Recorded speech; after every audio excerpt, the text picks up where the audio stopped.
Hi, I'm Ryan from L&R Automotive in Forest Lake, Minnesota, and we've just been doing some videos on things that you may want to know about your vehicle.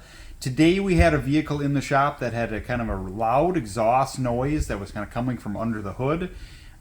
We had brought the car in. It was a Chevy Malibu with the 2.4. We pulled this exhaust shield off, and we had found this is somewhat common that because this all gets really hot in this area here, that this exhaust manifold actually was cracked on here and is actually broken in two pieces. So you can see here, this once it's cold, then this gap is going to open up quite a bit, and once it warms up, it kind of would settle down, but there's a pretty fair amount of exhaust leak that was coming from that spot. So in this case, you end up having to replace this exhaust manifold with a brand new one, and then it's no longer loud and everything on there. So if you have any sort of exhaust leaks or anything, or if there's noises in your vehicle, feel free to give us a call at L&R Automotive in Forest Lake, Minnesota. Thanks, and we'll see you on the next one.